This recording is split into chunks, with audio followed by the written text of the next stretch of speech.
February just became a game changer for millions of Americans relying on government benefits. While most people are still unaware of what's happening behind the scenes, the Social Security Administration has quietly confirmed payment amounts that could put significantly more money in your pocket this month. We're talking about $5,108 payments heading to eligible recipients across SSI, Ssdi, and VA benefits, and the clock is ticking on when these funds will hit your account. Now, before you dismiss this as another internet rumor, understand that these figures come directly from official government sources, not speculation. The cost of living adjustment that kicked in this year has created a perfect storm of increased benefits, combined with specific payment schedules that some recipients will experience for the first time in February. But here's what nobody's talking about. Not everyone will receive this automatically, and there are critical eligibility factors that determine whether you'll see this full amount or miss out entirely. The difference between those who receive these payments and those who don't often comes down to knowing three specific things about your benefit status. Details your local Social Security office won't necessarily volunteer unless you ask the right questions. Let me be completely transparent with you right from the start, because I know you've probably seen dozens of misleading headlines about Social Security payments, and frankly, most of them are designed to get clicks rather than give you real information. What we're discussing today is rooted in actual Social Security Administration data, combined with the Veterans Affairs payment schedule and the Supplemental Security Income disbursement calendar for February. The $5,108 figure isn't a single check that every recipient will receive, and I need to make that crystal clear before we go any further, because understanding exactly how this number works is the difference between being informed and being disappointed when you check your bank account. The reality is that this amount represents the maximum combined monthly benefit that certain individuals can receive when multiple factors align perfectly. We're talking about people who qualify for both Social Security disability insurance and Supplemental Security Income simultaneously, or veterans who receive both VA disability compensation and SSI benefits, or in some cases, individuals who receive retirement benefits along with other supplemental payments. The Social Security Administration implemented a 2.5% cost of living adjustment at the beginning of this year, which means that anyone receiving benefits saw an increase in their monthly payment amount. For someone who was already receiving maximum Ssdi benefits, this adjustment pushed their monthly payment to approximately $3,900, and when you combine that with SSI payments that can reach up to $967 per month for an individual, plus potential state supplementation in certain states like California, New York, or Massachusetts, you start to see how these numbers add up to that $5,108 figure that's making headlines. But here's where things get interesting, and this is information that most people completely overlook when they're trying to understand their benefit amounts. The Social Security Administration doesn't just hand out these payments randomly throughout the month. There's a very specific schedule based on your birth date, the type of benefit you receive, and when you first started receiving those benefits. For people who have been receiving Social Security since before May 1997, their payments arrive on the third day of every month, regardless of what day of the week that falls on.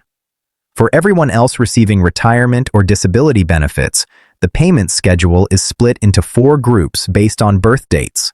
If you were born between the 1st and the 10th of any month, your payment arrives on the 2nd Wednesday. Born between the 11th and the 20th, you're looking at the 3rd Wednesday. And if your birthday falls between the 21st and the 31st, your payment comes on the 4th Wednesday of the month. Now, SSI payments operate on an entirely different schedule, and this is where February becomes particularly important for some recipients. SSI payments are always scheduled for the first day of the month, but here's the catch that trips people up every single time. When the first of the month falls on a weekend or a federal holiday, the Social Security Administration moves that payment to the last business day of the previous month.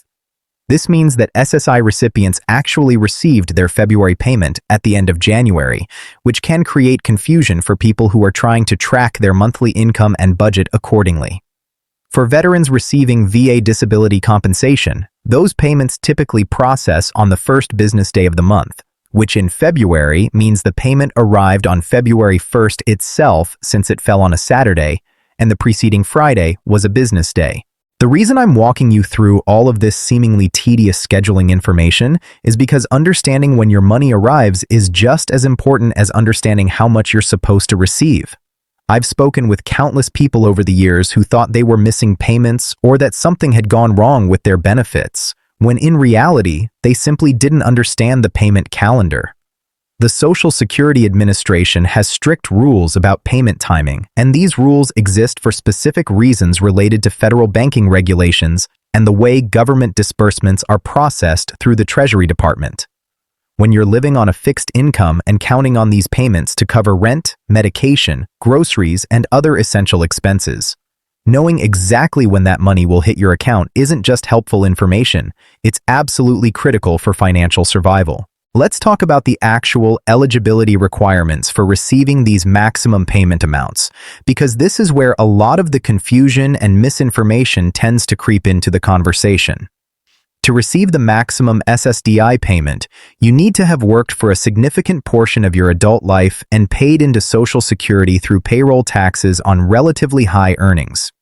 The Social Security Administration calculates your Ssdi payment based on your lifetime earnings record, specifically looking at your highest 35 years of earnings, adjusting those earnings for inflation, and then applying a formula that weighs your lower earning years more heavily than your higher earning years. This means that someone who worked consistently at or near the Social Security wage base limit for 35 years will receive a much higher Ssdi payment than someone who worked sporadically or at lower wage levels, even if both individuals have the same disability and the same current financial needs. Supplemental Security Income operates under completely different rules because it's not based on your work history at all. SSI is a needs-based program, which means the Social Security Administration looks at your current income and resources to determine whether you qualify and how much you'll receive. The maximum federal SSI payment for an individual in 2025 is $967 per month, but most people don't receive this full amount because they have other income that reduces their SSI payment through what's called the income offset calculation. Every dollar of unearned income you receive above $20 per month reduces your SSI payment by $1. Every dollar of earned income above $65 per month reduces your SSI payment by 50 cents. This means that if you're receiving even a modest Ssdi payment, your SSI payment will be significantly reduced or potentially eliminated entirely, depending on the exact amounts involved. Here's where the math gets really interesting for people who receive both Ssdi and SSI, a situation that Social Security calls concurrent benefits. Let's say you worked for many years but always at relatively low wages, so your Ssdi payment based on your earnings record is only $800 per month. Because SSI has a maximum payment of $967, and because your Ssdi payment counts as unearned income for SSI purposes, the Social Security Administration would calculate your SSI payment by taking that $967 maximum, subtracting the $20 general income exclusion, which gives us $947, then subtracting your $800 Ssdi payment, which leaves you with $147 in SSI benefits. So your total monthly benefit would be $947 from the combination of both programs. The system is designed to bring you up to the SSI maximum if your Ssdi payment falls below that level, but it's not designed to give you both full payments simultaneously. For veterans, the situation becomes even more complex because VA disability compensation is calculated using a completely different system based on your disability rating and the number of dependents you have. A veteran with a 100% disability rating and a spouse plus 2 children could receive over $4,000 per month in VA compensation alone. And because VA disability compensation is not counted as income for SSI purposes, thanks to specific exclusions in the Social Security Act, a veteran in this situation could theoretically receive their full VA compensation plus the maximum SSI payment, which is how some individuals end up with combined monthly benefits approaching or exceeding that $5,108 figure we started with. The state supplementation piece of this puzzle is something that many people don't even know exists, but it can add hundreds of dollars per month to your benefit amount depending on where you live. California, for example, provides additional payments to SSI recipients that can increase their monthly benefit by several $100s. New York has its own supplementation program. Massachusetts, Vermont, and several other states provide additional funds on top of the federal SSI payment. These state supplements are administered by the Social Security Administration in some states, which means they arrive as part of your regular SSI payment, but in other states, you receive a separate payment from the state government. The variation between states is enormous, and it's entirely based on where you physically live and receive your mail, not where you used to live or where you worked during your career. Now, I want to address something that I see causing tremendous confusion and frustration for people trying to navigate these programs, and that's the difference between what you're theoretically eligible for and what you'll actually receive in practice. The Social Security Administration has incredibly strict rules about income and resources for SSI eligibility. You cannot have more than $2,000 in countable resources as an individual or $3,000 as a couple. This includes money in checking and savings accounts, stocks, bonds, and other investments, though it does exclude your primary residence and one vehicle regardless of value. I've seen people lose their SSI eligibility because they saved up $2,500 for an emergency fund, not realizing that those savings would push them over the resource limit. I've seen people inherit $5,000 from a deceased relative and suddenly find themselves ineligible for benefits that they desperately needed, forced to spend down that inheritance before they could requalify for the program. The Social Security Administration reviews SSI eligibility constantly, and they receive data feeds from financial institutions that flag accounts belonging to SSI recipients. If your account balance exceeds the resource limit for even a single day, you could face an overpayment notice months later, demanding repayment of benefits you received while technically ineligible. These overpayment situations are one of the most stressful and financially devastating things that can happen to someone living on fixed income, because the Social Security Administration will withhold some or all of your future benefits until the overpayment is resolved, leaving people in impossible situations where they can't afford food or rent while the agency recoups money from previous months. For people receiving Ssdi, the rules are different because Ssdi isn't based on current financial need. But you still have to deal with substantial gainful activity limits that restrict how much you can work while receiving benefits.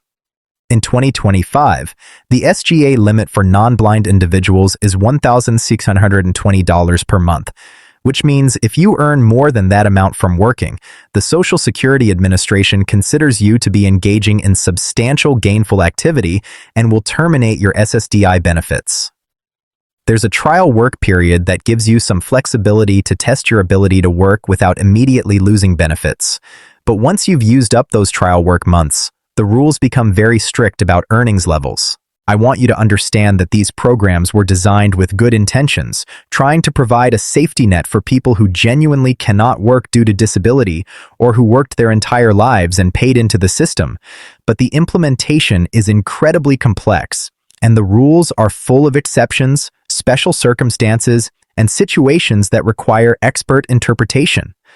The $5,108 payment figure that's circulating right now represents a very specific set of circumstances that applies to a relatively small number of people who happen to qualify for multiple programs simultaneously, who live in states with generous supplementation, and who have earnings histories that maximize their Ssdi payments while still qualifying for additional assistance. For the vast majority of people receiving benefits, the actual monthly payment will be considerably less than this amount, and understanding your specific situation requires looking at your individual circumstances rather than relying on generalized headlines or maximum benefit figures that may not apply to your case. What I recommend, and what I wish more people would do before they panic about payment amounts or worry that they're missing out on benefits they should be receiving, is to create a My Social Security account on the official Social Security Administration website. This online portal gives you access to your earnings record, your estimated benefit amounts, your payment history, and detailed information about your specific situation. You can see exactly when your payments are scheduled, how much you're receiving, and whether there are any issues with your account that need attention. The Veterans Affairs Department has a similar online portal where you can check your VA disability rating, your payment amounts, and your benefit status. These tools exist specifically to help you understand your benefits without having to spend hours on hold trying to reach someone at a Social Security office or VA regional office. If you believe you're eligible for benefits you're not currently receiving, or if you think your payment amount is incorrect based on your earnings history or disability rating, you have the right to appeal and request a review of your case.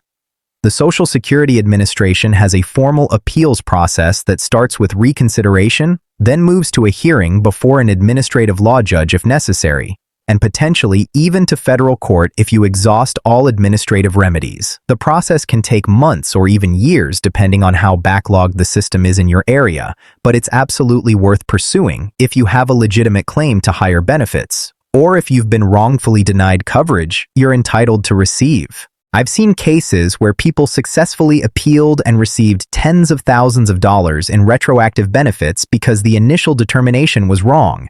But I've also seen cases where people spent years fighting for benefits they were never entitled to receive in the first place because they misunderstood the eligibility requirements or relied on bad information from unofficial sources.